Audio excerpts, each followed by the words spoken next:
Meus irmãos, livro de Marcos, capítulo 1,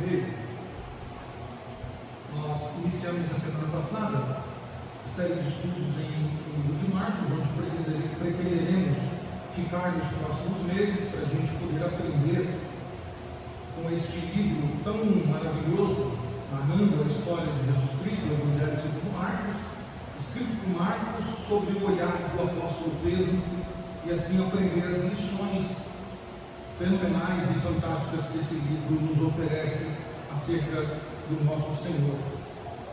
Marcos, capítulo de número 1, nós vamos ler dos versos 2 ao verso 8. Diz assim a palavra do nosso Deus, Marcos capítulo 1, verso 2 até o verso 8. Conforme está escrito na profecia de Isaías: Eis aí envio diante da tua face o meu mensageiro, o qual preparará o teu caminho. A voz do que clama no deserto: preparai o caminho do Senhor, endireitai as suas veredas. Apareceu João Batista no deserto, pregando o batismo de arrependimento para a remissão de pecados. Saíam a ter com ele toda a província da Judéia e todos os habitantes de Jerusalém, e confessando seus pecados, eram batizados por ele no Rio Jordão. As vestes de João eram feitas de pelos de camelo. Ele trazia um cinto de couro e se alimentava de gafanhotos e mel silvestre. E pregava dizendo: após mim vem aquele que é mais poderoso que eu, do qual não sou digno de, curvando-me, desatar-me as correias das sandálias. Eu vos tenho batizado com água, ele, porém, vos batizará com o Espírito Santo. Vamos orar mais uma vez? Nosso Deus, eis a tua palavra, Senhor, e eis-nos aqui para ouvir a tua palavra. Abra os nossos ouvidos, Senhor, para ouvir a voz do Senhor. Trabalhe em nosso coração para que nada, absolutamente nada, roube este momento tão precioso de instrução da tua palavra, para que uma vez que os nossos ouvidos ouçam e o nosso coração receba, possamos então aplicar esta palavra em nosso coração e nossa vida para a glória do teu nome. Oramos no nome santo de Jesus. Amém. Meus irmãos, aproximadamente 6 ou 7 anos atrás, a gente teve alguns eventos em sequência, mas alguns deles, muito conhecidos dos irmãos aqui de Minas Gerais, sem dúvida foi o rompimento das barreiras de Brumadinho e Mariana, onde muitas vidas foram ceifadas, muitas pessoas foram mortas, corpos até hoje não foram achados, cidade, vilarejos totalmente destruídos, sonhos e projetos jogados ou levados pelas águas das barreiras, das barragens de Brumadinho e Mariana. Eu fico pensando, gostaria de convidar você para pensar comigo. Se você estivesse ali, próximo de uma sirene, para tocar, para avisar todo mundo: olha, daqui a algumas horas vai se romper a barreira, então fuja, corra. Nós não faríamos? Com certeza. Se nós estivéssemos ou tivéssemos a possibilidade de conversar com cada um daqueles milhares de jovens que estavam em uma festa lá em Israel, próximo a Gaza, momentos antes do Islã ou do Hamas atacar aqueles jovens e destruir, matar, abrir pessoas ao meio, fazer coisas horrendas ali. Se nós pudéssemos conversar com cada um, nós avisaríamos: não vai para lá hoje não, porque sua vida corre perigo. Não faríamos isso? Faríamos, com certeza. Se nós estivéssemos em Canoas, próximo a uma sirene também, quando aconteceu aquele maremoto ou tempestade de chuvas e águas em Canoas, no Rio Grande do Sul, nós certamente avisaríamos as pessoas: fujam para o lugar mais alto, sobem os montes, mas não fiquem nas planícies, porque certamente você corre risco de vida. Faríamos isso com certeza. Recentemente agora, essa semana em São Paulo, o caos tomou conta, pessoas que passavam sempre pelo mesmo lugar, eu conheço muito bem o local. Se pudesse passar e dizer, não vá, não pegue a Avenida Elis Maas hoje, não pegue a Avenida Carlos Caldeira Filho hoje, porque vai inundar tudo e a sua vida corre perigo. Certamente nós avisaremos. Meus irmãos, o que Marcos nos ensina, e nós iniciamos isso semana passada, é que o Evangelho precisa ser pregado. Se nós somos capazes de nos sensibilizar e se tivéssemos a oportunidade de tocar uma sirene diante de uma barreira que está prestes a romper, ou avisar pessoas diante de um ataque terrorista que vai acontecer, ou avisar pessoas para fugirem para os locais mais altos, porque a chuva vai vir com muita água e vai trazer grande terror nos vilarejos. Se nós somos capazes de fazer isso, Marcos nos ensina que nós temos uma grande notícia para dar a todos, e essa grande notícia precisa ser dada. É por isso que ele começa o seu Evangelho falando o princípio do Evangelho de Jesus Cristo, Filho de Deus. Nós já exploramos esse primeiro verso, mostrando que Marcos está falando com o povo a qual ele está escrevendo, sobre o olhar de Pedro, mostrando que Jesus Cristo, ele está agindo, e esta vai ser toda a narrativa do livro de Marcos. Jesus trabalhando, Jesus curando, Jesus pregando, Jesus ensinando, porque o Evangelho, ele precisa estar em ação.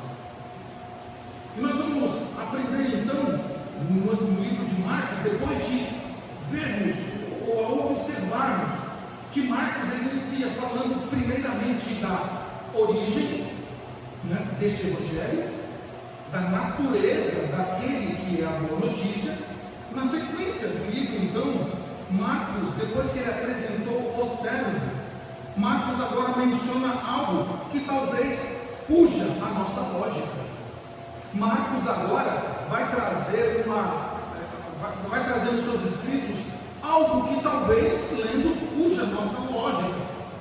Bom, como eu disse semana passada, Marcos escreve este livro, esse Evangelho, para o público romano. Por isso que ele está apresentando Jesus como um servo que trabalha, não como Mateus, que apresenta o rei, não como Lucas, que apresenta Jesus como o homem perfeito, não como o Evangelho de João, que traz Jesus como Deus. Marcos traz Jesus como um servo que age, justamente porque o público romano precisava ouvir esta boa notícia. Marcos então ele menciona algo, e ele escrevendo aos romanos, porque ele cita logo de início no seu Evangelho dois textos do Antigo Testamento. Se ele está escrevendo para romano, se o público dele são os convertidos romanos ou os não convertidos romanos, por que ele cita textos do Antigo Testamento? Precisamos entender essa lógica do Evangelho de Marcos. Para isso, meus irmãos, então, nós precisamos olhar para o destaque do Evangelho de Marcos e também como ele apresenta, não só dois textos, mas ele apresenta João Batista, o prometido do Antigo Testamento. Marcos não só apresenta profecias, mas Marcos apresenta também alguém que foi profetizado no Antigo Testamento e que agora ele está trazendo isso aos ouvidos do seu público. Então, meus irmãos, nós precisamos fazer aqui algumas constatações para podermos entender essa preparação do ministério de Jesus, da qual Marcos está falando neste texto. Então, a primeira observação que nós precisamos fazer aqui nesses versos, antes da gente poder expor, e essa sem dúvida deve ser a primeira, se refere a uma questão: por que Marcos começa a história de Jesus sem mencionar a sua origem humana? Nós falamos um pouquinho disso, mas ele fala de João o Batista, ele não fala da origem de Jesus, mas ele fala logo no início do seu livro de João Batista. Por que isso? Olha que interessante. E aí, quando nós vamos estudar o porquê da escrita, nós chegamos à conclusão de que porque era costume entre os romanos, tá, que os seus oficiais, aqueles que tinham o ofício mais importante do que os seus generais, né, aqueles que eram oficiais acima dos seus generais, ao chegar em Roma fossem anunciados ou precedidos por um arauto ou um mensageiro. Então era comum dentre os romanos que antes que uma autoridade chegasse, um mensageiro fosse à frente e anunciasse. Por exemplo, lá vem o general fulano de tal, tocava-se a trombeta e anunciava, então ele precedia aquela autoridade. Então Marcos está dizendo isso. Vem alguém importante. Mas antes de eu falar desse alguém importante, o mensageiro dele vem na frente, anunciando a boa notícia, que já foi profetizada no Antigo Testamento. Então, meus irmãos, quando o arauto ele entrava na cidade, ele fazia isso, anunciava, e todo o povo então sabia que alguém importante estava chegando. Então a ideia de Marcos é que quando os romanos lessem o seu evangelho e lessem João Batista sendo chamado de o meu mensageiro, o precursor, eles já ficassem preparados para uma autoridade que João iria falar. Isso é muito interessante. E Marcos faz isso citando profecia. A citação que ele faz aqui, meus irmãos, de Isaías, nós precisamos entender corretamente. Claro, o Evangelho está falando que ele fala de Isaías, mas na verdade ele cita Malaquias 3:1 primeiro, e depois ele cita Isaías 42:3. Mas por que só para Isaías? Porque Isaías era, como eu já falei em outros momentos, a Bíblia, ou o Antigo Testamento, ele não era separadinho, bonitinho, assim como nós temos na nossa Bíblia. Ele era um rolo apenas. E Isaías era, dizem a tradição, que era o que abria o livro dos profetas. Então era comum citar Isaías, mesmo que a fala tenha sido de Malaquias. Por isso que está escrito aí, assim como disse Isaías, não é um erro da Bíblia não, tá? Conforme está escrito na profecia de Isaías. Ele cita Malaquias 3 e depois ele fala de Isaías 42. Marcos aqui, meus irmãos, ele vincula e demonstra também a importância do Antigo Testamento para que eu e você e todos aqueles que lessem a carta do Evangelho de Marcos, eles entendessem o ministério de Jesus e suas ações divinas, porque ele vai escrever em todo o seu Evangelho, e também, claro, vai ficar muito claro nos demais livros do Novo Testamento. Mas o que nós podemos aprender com esses 8 versículos do Evangelho de Marcos?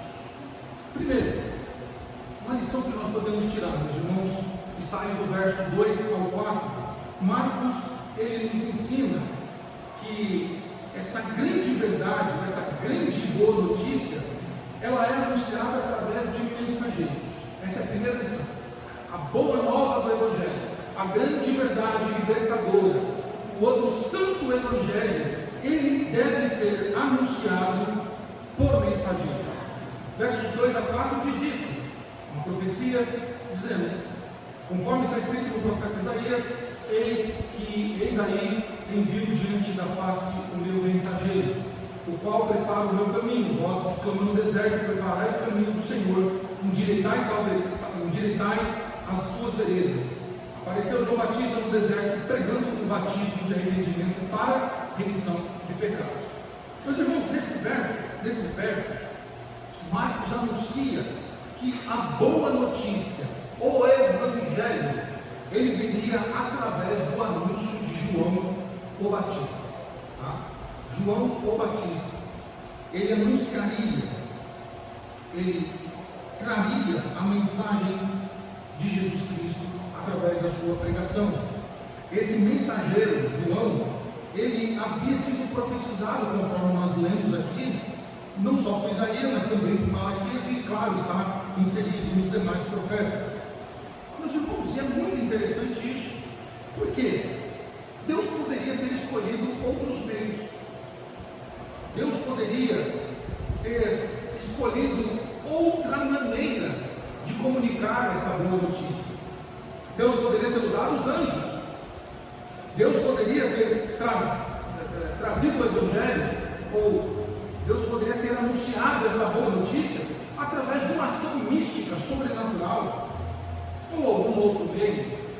Porém, meus irmãos, Deus escolheu que esta boa notícia, o Santo Evangelho, viesse por meio de pessoas, como João Batista, e como eu e você, homens e mulheres resgatados pelo Senhor. Foi assim que Deus fez, e é assim que Deus faz. Você parou para pensar que honra que nós temos? O Senhor disse: fica perto da sirene, eu vou te colocar perto da sirene, eu te resgatei de um grande perigo, agora você vai ficar perto da sirene, você vai tocar essa sirene diante do perigo que o mundo corre. Irmãos, nós fomos comissionados pelo Senhor, foi nos dado o privilégio de pregar o Evangelho para pessoas caídas, pessoas presas nos seus pecados e nas trevas do pecado e nos seus delitos, conforme diz Efésios capítulo 2. Eu e você recebemos o privilégio de anunciar o Evangelho, transmitir essa boa notícia. Com isso, meus irmãos, somos então chamados a anunciar esta maravilhosa notícia. Qual a notícia? De que Jesus salva pecadores, de que Jesus resgata pessoas no seu estado mais podre, mais terrível que eles têm, que não há situação que Jesus não possa reverter. Nós temos uma grande notícia, meus irmãos, não é o nome do próximo presidente da República. Nós temos uma grande notícia, não é, seu Geraldo, quem é que vai ser campeão da Copa do Mundo de 2026. Nós temos uma boa notícia, não é quem vai ser o ganhador da Mega Sena do dia 31 de outubro, se for mesmo, né? 31 de dezembro de 2026. Nós temos uma grande notícia para espalhar por toda Dionísio e arredores. Deus salva pecadores, Deus resgata pessoas aonde quer que elas estejam, não importa a situação, Deus resgata pessoas, e eu e você somos os porta-vozes dessa boa notícia. Vai para dar glória a Deus, irmãos. Glória seja dada ao nome do Senhor. Esta é a comissão que nós recebemos, esta é o privilégio que nós recebemos. E veja só, convido você a paginar comigo em Romanos, capítulo de número 10, sem perder ali no Evangelho de Marcos. Abra em Romanos, capítulo 10, a partir do verso 9 até o 15. Olha o que o apóstolo Paulo escreve sobre esta questão. Romanos capítulo 10, verso 9 em diante, Paulo diz assim: se com tua boca confessares Jesus como Senhor, e em teu coração credes que Deus o ressuscitou dentre os mortos, será salvo. Porque com a boca se crê para a justiça, e com a boca se confessa a respeito da salvação. Porquanto a Escritura diz: todo aquele que crê não será confundido. Pois não há distinção entre o judeu e o grego, uma vez que o mesmo é o Senhor de todos, rico para com todos os que invocam. Porque todo aquele que invocar o nome do Senhor será salvo. Como, porém, invocarão aquele que não crê? E como crerão naquele que nada ouviram? E como ouvirão se não há quem pregue? E como pregarão se não forem enviados? Como está escrito: quão formoso são os pés dos que anunciam boas novas. Aleluia! Meus irmãos, olha só que lindo! Quão formosos são os pés dos que anunciam coisas boas, ou as boas novas do Evangelho. Os nossos pés são abençoados, a nossa boca é abençoada. Nós somos abençoados, meus irmãos, para pregar o Evangelho, para mostrar a essas pessoas que existe uma notícia maravilhosa para elas, que existe uma notícia extraordinária para elas. Deus resgata pessoas, e nós precisamos, meus irmãos, pregar esse Evangelho. E a forma desse Evangelho, meus irmãos, dessa notícia chegar até as pessoas que sofrem, que estão presas nas trevas do pecado, somos nós. Esta é a maneira que Deus escolheu para que essas pessoas ouvissem a palavra de Deus. A maneira que Deus escolheu para que Dona Maria, São José, São Raimundo ou qualquer outro nome que seja, ouvisse a palavra, foi eu e você. Nós devemos pregar.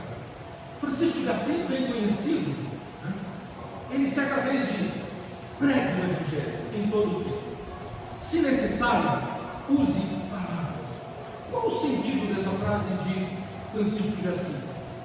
O sentido dessa frase, meus irmãos, é destacar que a vida cristã, a nossa vida cristã, deve ser um testemunho vivo.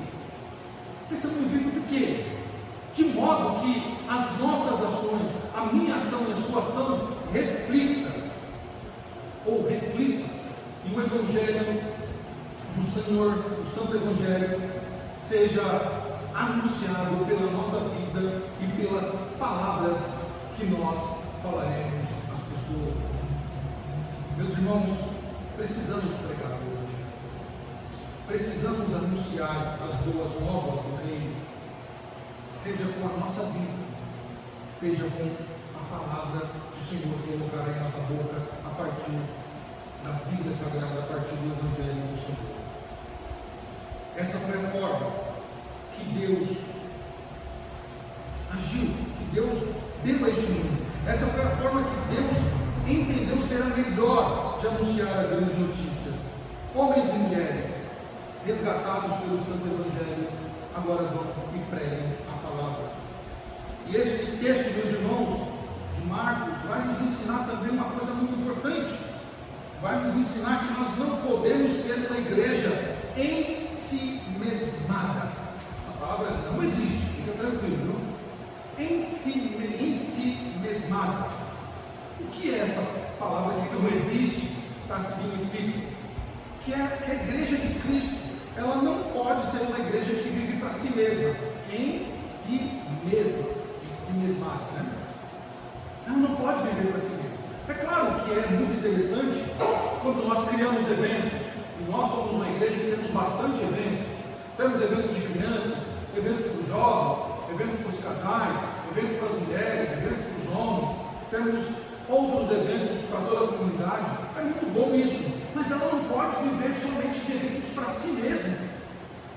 Ela precisa entender que ela foi chamada para pregar o Evangelho, anunciar o Evangelho.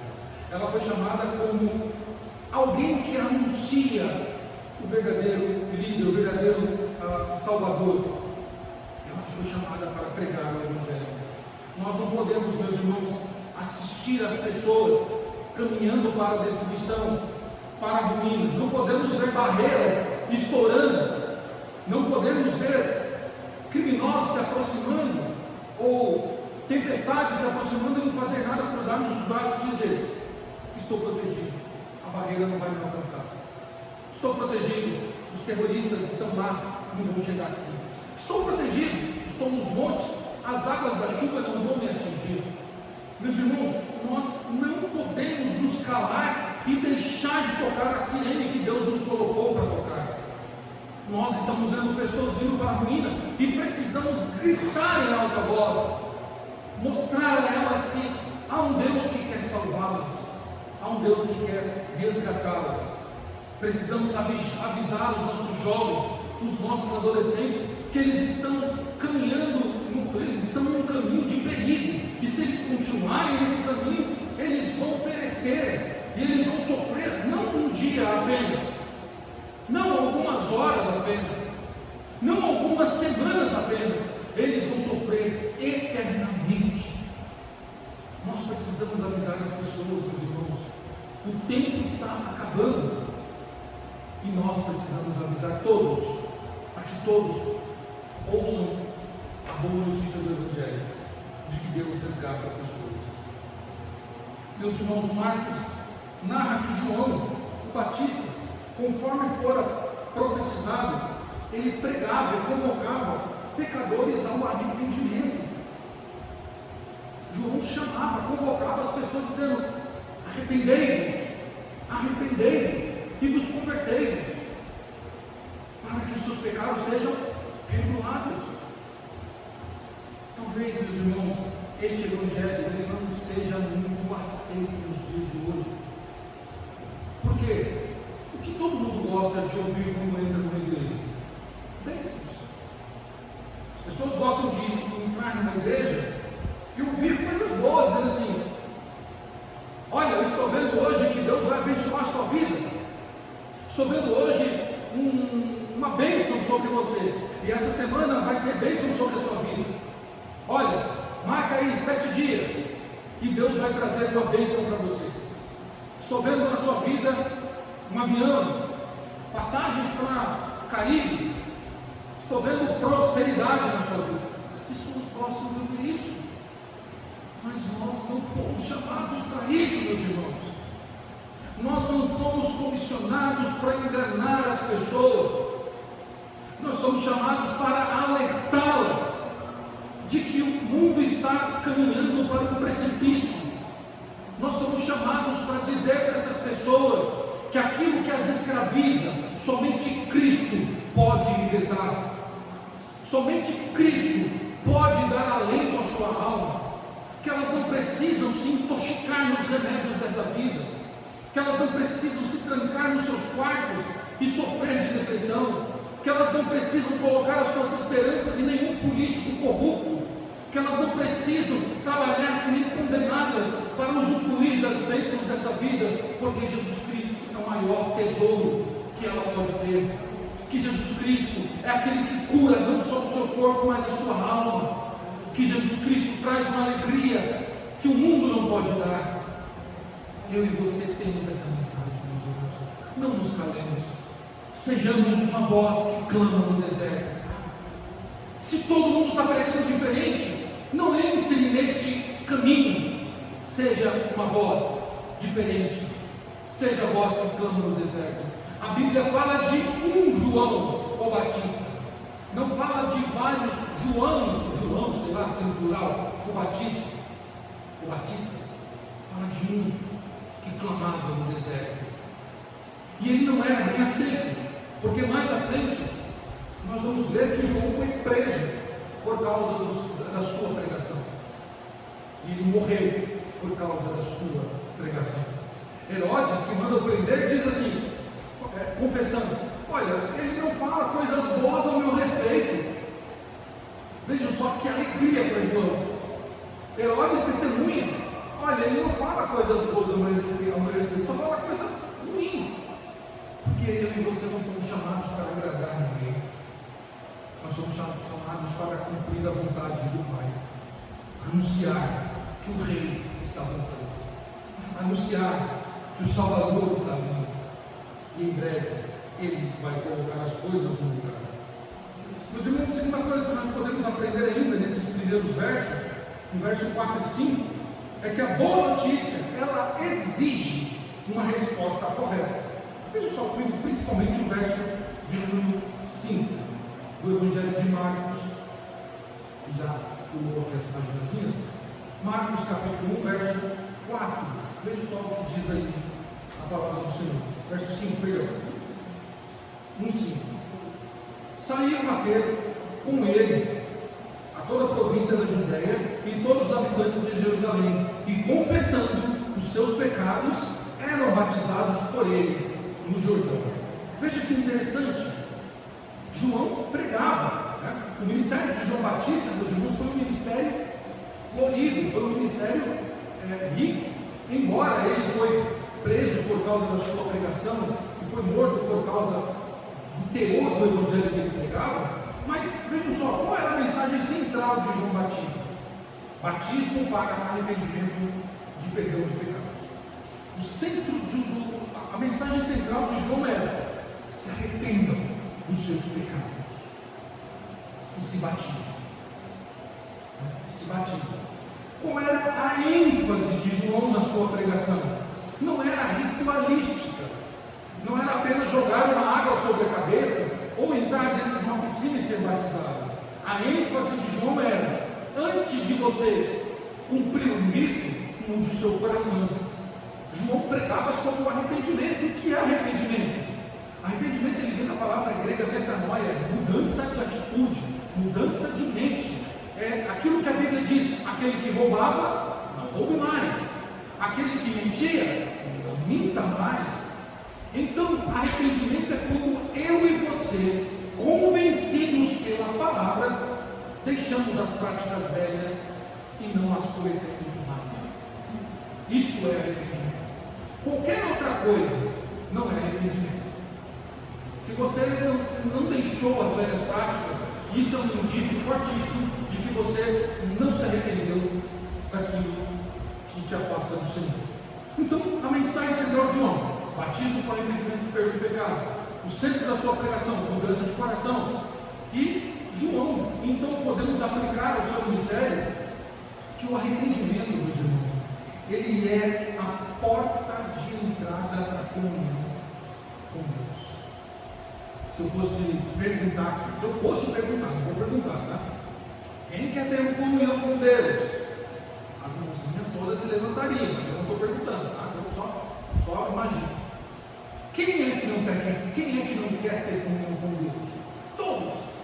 Mas perceba, só dá para ter comunhão com Deus mediante arrependimento de pecados, deixar pecados, tá? Por quê? A boa notícia que eu e você temos a pregar neste mundo, ela exige, a palavra é imperativa, exige uma resposta correta. É claro, todavia, que essa resposta à boa notícia do Evangelho pode ser também uma rejeição ao Evangelho. Se vocês verem os versículos 14 e 15 do Evangelho de Marcos, vocês vão ver que os judeus rejeitaram a pregação de João. Então pode ser uma resposta, tá? é uma possível resposta. Mas para aqueles que querem viver o verdadeiro Evangelho, tá? Essa boa notícia exige uma resposta correta. Ao pregarmos o Evangelho, meus irmãos, essa resposta é exigida. Qual é a resposta? Arrependimento e fé. John Owen, um pregador do século XVII, tá? Um dos melhores pregadores do século XVII, ele foi um puritano inglês, tá? Ele escreveu intensivamente ou extensivamente sobre a santificação. Talvez seja um dos teólogos que mais escreveu sobre a santificação e sobre a mortificação do pecado. John Owen é o autor do livro A Morte da Morte na Morte de Cristo, tá? Mostrando que nós precisamos mortificar os nossos pecados e precisamos ter comunhão com Deus. John Owen entendia que o verdadeiro arrependimento não era apenas um remorso, mas era uma profunda obra do Espírito Santo que leva o ser humano a odiar o pecado e buscar a transformação em Cristo. Isso é arrependimento. Arrependimento é quando eu e você temos ojeriza pelo pecado. É quando o pecado ele não nos atrai mais, quando a gente tem nojo do pecado, né? Quando a gente olha para o pecado e fala assim: que nojo, que coisa mais horrorosa, que áspero que eu tenho por isso. Quando esse sentimento tomar o nosso coração, meus irmãos, então, bem-vindo ao time dos arrependidos e aqueles que têm comunhão com Deus. John Owen, outra vez, falando sobre o tema, ele vai dizer que o pecado não pode ser tratado com leveza. Nós não podemos fazer concessão com o pecado. O pecado deve ser mortificado. E aí John Owen continua dizendo: se o pecado não for mortificado, ele então nos destruirá. Se o pecado não morrer em nós, o pecado nos mata e tira nossa comunhão com Deus. Então John Owen ele alerta que o arrependimento exige uma séria vigilância e uma vigilância constante. Por isso que a Bíblia diz: vigiai, ficai atento, prestai atenção, olhos bem abertos, para que o pecado não nos afaste de Deus. E fé? Fé é quando nós confiamos irrestritamente em Cristo como nosso Senhor e como nosso Salvador, conforme diz Hebreus capítulo 11, verso 1. Nós não esperamos ver para crer, nós cremos sem ver, porque nós confiamos irrestritamente nele. Então, meus irmãos, a resposta que o Evangelho Evangelho espera de qualquer pessoa é arrependimento e fé. Deixar as coisas velhas e entregar a vida totalmente a Cristo. Totalmente a Cristo. Dizer, Senhor, eu não sei governar a minha vida. Eu não sei dirigir. Até aqui eu tentei conduzir a minha vida. Foi um caos. Toma ela em tuas mãos. Faça como o Senhor quiser. Meus irmãos, em terceiro lugar, versos 7 a 8, nós vamos ver que a boa notícia sempre será maior do que o mensageiro. Talvez isso possa parecer óbvio para nós, mas veja o que diz aí, verso 7 a 8. E pregava, João, e pregava dizendo: após mim vem aquele que é mais poderoso do que eu, do qual não sou digno de, curvando-me, desatar-lhe as correias das sandálias. Eu vos tenho batizado com água, ele, porém, vos batizará com o Espírito Santo. Meus irmãos, nos dias atuais,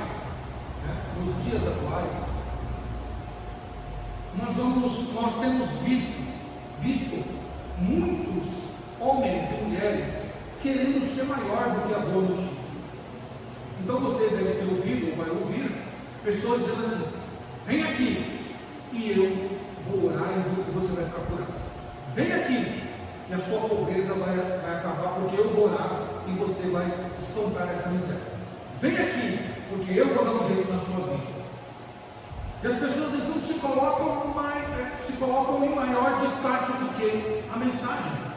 É comum em muitos lugares aí, na placa dizer assim: olha, igreja do fulano de tal. Igreja do fulano de tal. Olha, vai ter aqui a noite da explosão de milagres e o fulano de tal vai fazer milagres. Meus irmãos, alguém perguntou para Deus se ele quer fazer milagre naquele dia? Alguém perguntou para Deus se naquele dia ele vai fazer aquilo?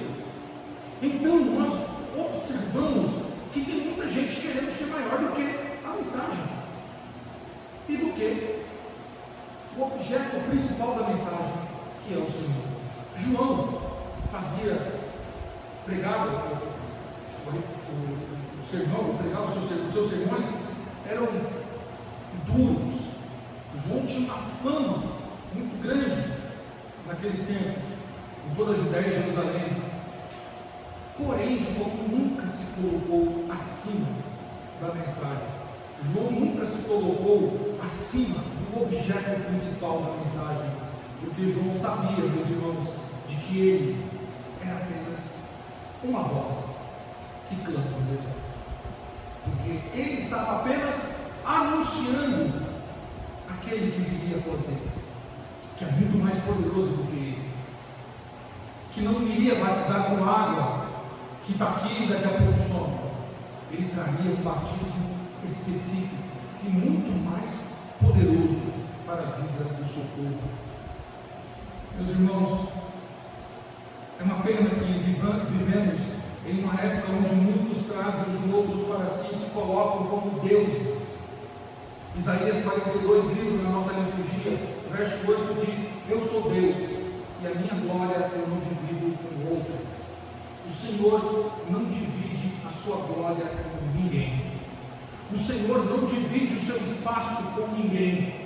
Não há espaço para dois deuses.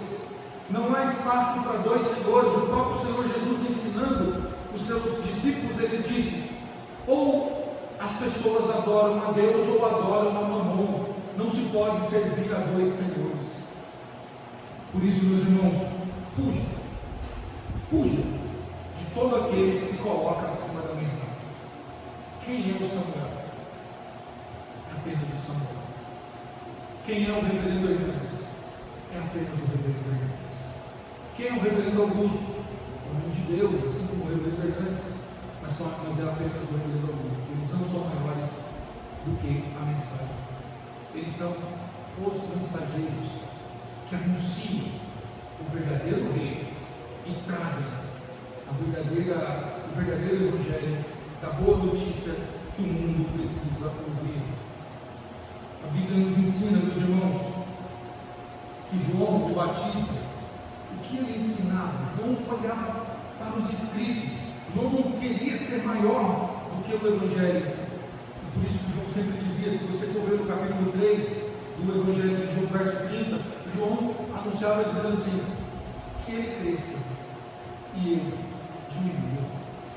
João entendia que isso era preciso, porque naquela época, meus irmãos, já era comum as pessoas olharem para homens como João e quererem idolatrá-los, querer achar uma messianidade naquelas pessoas. O escritor judeu, o historiador judeu chamado Flávio Joséfos, narra isso nos seus escritos, de que muitos naquela época apareceram se dizendo ser filho de Deus, com o mesmo nome de Jesus, anunciando ser o próprio Deus, ou ser o Filho de Deus, anunciador do reino. Muitos querem, meus irmãos, crescer e ver Deus diminuindo. Mas o Evangelho que nós temos que pregar é que Deus cresça e nós diminuamos, porque somente a Ele deve ser dada a glória. É assim que a Bíblia nos ensina, através da fala de João. A Bíblia nos ensina, meus irmãos, através da vida do apóstolo Paulo, lá em 1 Coríntios capítulo 1, verso 23, que nós devemos pregar Cristo crucificado. Eu não tenho que pregar que na minha igreja tem entretenimento. Eu não tenho que pregar uma mensagem que afofa o coração das pessoas que vêm. Eu não tenho que pregar superficialidade do Evangelho para essas pessoas, não. Eu preciso pregar Cristo crucificado. Este é o Evangelho que nós precisamos pregar. E Jesus também nos ensina, no Evangelho de Mateus capítulo 23, versos 5 a 12, Jesus ali alertando a liderança, né? Ele traz um alerta contra todos aqueles líderes que buscavam a honra de homens. Jesus olha para aquele cenário, repreende-os e ensina que eles não deveriam buscar glória dos homens, mas deveriam dar glória a Deus. Com isso, meus irmãos, algumas aplicações para a gente pensar. Eu quero fazer as aplicações em formas de perguntas para que você responda para você mesmo e nós possamos voltar para nossas casas com essa reflexão do Evangelho de Marcos, do capítulo 1, verso 2 a 8. Primeiro, olhando para esse texto, olhando para o que nós falamos, você pode dizer isso? Você pode responder essa pergunta para você? Tenho preparado o meu coração para receber o Evangelho de Deus e transmitir às pessoas? Eu tenho de fato feito isso? Essa boa notícia, meus irmãos, já foi abraçada por mim?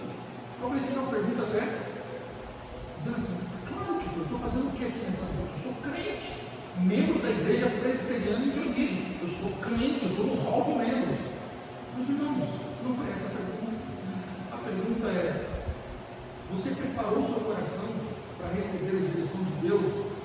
E você abraçou de fato essa grande notícia do Evangelho, que é Deus resgata pessoas aonde elas estejam? Se sim, se a sua resposta é sim, eu espero que esteja, então surge uma outra pergunta dentro dessa pergunta.